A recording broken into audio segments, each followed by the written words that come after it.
Hello everyone. In the last lecture, we read about oxidation state. Today we will discuss about an anomalous behavior of nitrogen. Dear student, पिछले lecture में हम लोगों ने nitrogen family के characteristics के oxidation state के बारे में जाना था. आज हम लोग क्या पढ़ेंगे? एनोमैलियस प्रॉपर्टी के बारे में पढ़ेंगे. So let us start our lecture on एनोमैलियस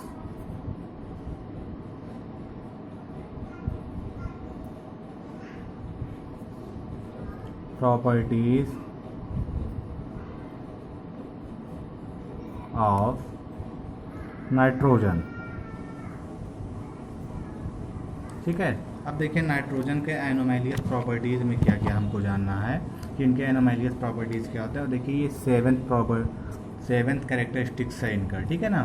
तो देखिए पहली बात ये इम्पोर्टेंट टॉपिक है जो एनोमैलियस प्रॉपर्टीज़ है नाइट्रोजन का. ये एक इम्पॉर्टेंट टॉपिक है. अब देखिए इसमें होता क्या है, जो हमारा नाइट्रोजन एलिमेंट है,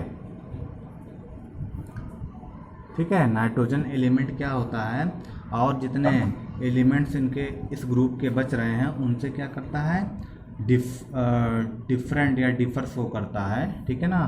तो nitrogen differs from the rest of the members of this group. ठीक है. नाइट्रोजन जो होता है अपने ग्रुप के और सभी एलिमेंट से प्रॉपर्टीज में क्या करता है, डिफरेंट होता है. अब देखिए डिफरेंट होता क्यों है, ये भी इसमें एक प्रॉब्लम है. डिफरेंट इसलिए होता है क्योंकि जो नाइट्रोजन एलिमेंट है इनकी साइज क्या होती है, स्मॉल होती है. स्मॉल साइज, इनकी साइज क्या होगी, स्मॉल होगी. इनकी साइज स्मॉल होती है. देन इसकी जो इलेक्ट्रोनेगेटिविटी होती है वो हाई होती है, हाई इलेक्ट्रोनेगेटिविटी. ठीक है. देन क्या है, आयोनाइजेशन एंथैल्पी भी इनकी क्या हो जाएगी, हाई हो जाती है. ठीक है. और सबसे बड़ी बात ये है कि इनमें क्या होते हैं, डी ऑर्बिटल अवेलेबल नहीं होते हैं. ठीक है. इनमें डी ऑर्बिटल आपको नहीं मिलने वाला है. ठीक है ना. तो आप कह सकते हो nitrogen differs from the rest of the members of this group due to its small size, high electronegativity, high ionization enthalpy and non availability of d orbitals. ठीक है. अब नाइट्रोजन क्या बनाता है, nitrogen p pi bond create करता है. ठीक है. ये पी पाई बॉन्ड क्रिएट करता है. और देखिए इसी से नाइट्रोजन क्या कर लेता है, नाइट्रोजन एटम से मिलकर ट्रिपल बॉन्ड जनरेट कर लेता है. और जब ट्रिपल बॉन्ड आ जाता है तो इनकी जो कैटिनेशन टेंडेंसी होती है वो क्या होती है, वीक हो जाती है. कैटिनेशन टेंडेंसी क्या हो जाती है, वीक हो जाएगी. ठीक है. बाकी और जो ग्रुप्स के एलिमेंट्स हैं वो सब सिंगल बॉन्ड क्रिएट करते हैं. जैसे फास्फोरस हो गया, आर्सेनिक सिंगल बॉन्ड आर्सेनिक हो गया, एंटीमनी सिंगल बॉन्ड एंटीमनी हो गया. ठीक है. ये सब क्या करते हैं, सिंगल बॉन्ड क्रिएट करते हैं. But nitrogen triple bond create करता है क्योंकि ये पी पाई बॉन्ड जनरेट कर देता है. और जब ट्रिपल बॉन्ड आ जाता है तो इनकी जो कैटिनेशन पावर होती है क्या होती है बेटा, वो वीक हो जाती है. चलिए अब देखिए हमारा जो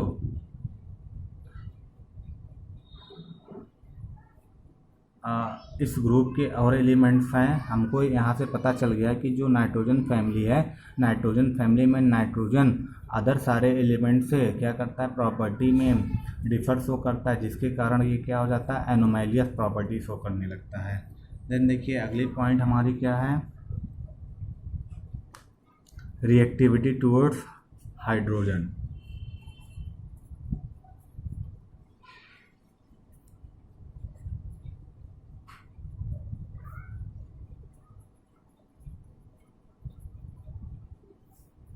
ठीक है. हाइड्रोजन से ये कैसे रिएक्ट करता है इसके बारे में बताना है. तो देखिए जो हाइड्रोजन के साथ ये रिएक्ट करके कंपाउंड क्रिएट करता है वो होता है EH3 टाइप.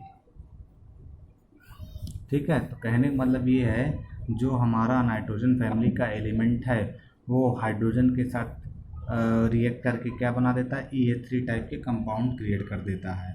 ठीक है ना। अब देखिए जो स्टेबिलिटी होती है इनकी हाइड्राइड्स की, वो क्या होती है, अगर हम ग्रुप में नीचे की ओर जा रहे हैं तो डिक्रीज हो जाता है। ठीक है, इनकी स्टेबिलिटी डिक्रीज हो जाएगी अगर ग्रुप में हम नीचे की ओर जाएंगे, बिकॉज रिड्यूसिंग कैरेक्टर इंक्रीज हो जाता है। तो आप कह सकते हो स्टेबिलिटी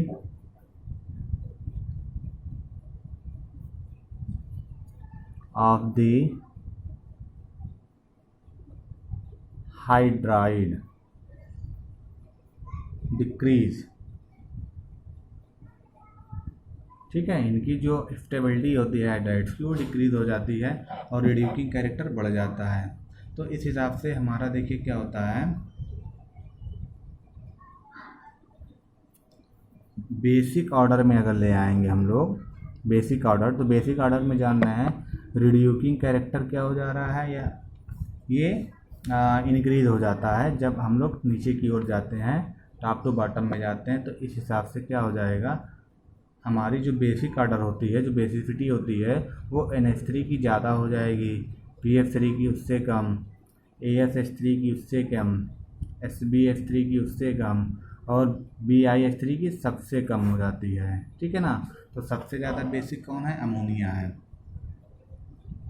अब देखिए हमारा जो PH3 होता है, अगर फास्फीन की PH3 मतलब फास्फीन, ठीक है, फास्फोरस ट्राईहाइड्राइड, इसकी बॉइलिंग पॉइंट क्या होता है, NH3 के बॉइलिंग पॉइंट से कम होती है, क्योंकि क्या होता है अमोनिया जो है ये NH3 इसमें हाइड्रोजन बॉन्ड होता है, और जब इसमें हाइड्रोजन बॉन्ड होता है तो NH3 क्या होता है, वाटर में सॉल्युबल हो जाता है और PH3 नहीं हो पाता है। तो ये आपके क्या हो जाते हैं, बॉइलिंग पॉइंट्स पे हो गए। ठीक है। देन अब देखिए इनकी रिएक्टिविटी हम लोग ऑक्सीजन के साथ कराते हैं। तो अपना नेक्स्ट पॉइंट क्या रहेगा, रिएक्टिविटी टूवर्ड्स ऑक्सीजन। ठीक है, मतलब ऑक्सीजन के साथ ही रिएक्ट करके किस टाइप के कंपाउंड बनाएंगे। तो देखिए इनके दो टाइप के हैं, E2O3 एंड एक दूसरा है आपका E2O5। दो टाइप के ये कंपाउंड क्रिएट कर सकते हैं। ठीक है ना, E2O3 टाइप और E2O5 टाइप कर सकते हैं। अब अगर हम बनाएंगे इसके ऑक्साइड तो देखिए कैसे बनेंगे।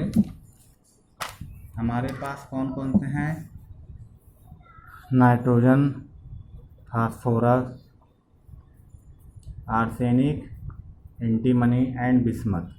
ठीक है, जिसमें से नाइट्रोजन और फास्फोरस की जो ऑक्साइड की नेचर रहेगी वो कैसी रहेगी बेटा, वो एसिडिक रहेगी। एसिडिक क्यों रहेगी, क्योंकि आप जानते हैं नाइट्रोजन और फास्फोरस नॉन मेटल होते हैं, और जो नॉन मेटेलिक ऑक्साइड हो जाता है वो हो जाएगा आपका एसिडिक।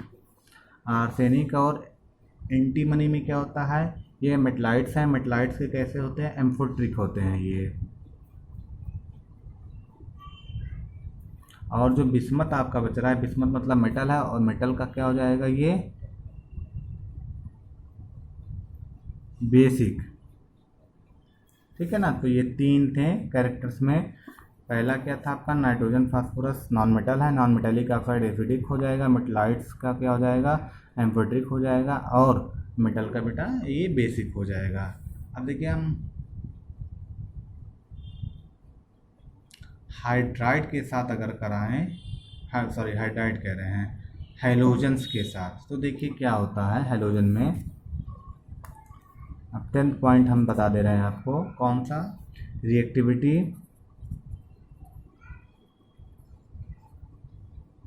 Towards halogens. ठीक है, ये हैलोजन के साथ रिएक्ट करते हैं तो क्या होता है, देखिए जब ये हैलोजन के साथ रिएक्ट करेंगे तो ये EX3 और EX5 टाइप के हैलोजन जनरेट कर सकते हैं। ठीक है ना। तो बेटा ये इनके क्या रहे, कैरेक्टरिस्टिक्स रहे। ठीक है ना। तो बेटा आज हम लोगों ने क्या क्या पढ़ा, एनोमेलियस प्रॉपर्टीज़ पढ़ा। ठीक है। देन रिएक्टिविटी टूवर्ड्स हाइड्रोजन पढ़ा, देन ऑक्सीजन पढ़ा और लास्ट में हेलोजन पढ़ा। तो बेटा आज के लिए इतना ही, बाकी आपको नेक्स्ट वीडियो में बताया जाएगा। So thank you very much for watching this video.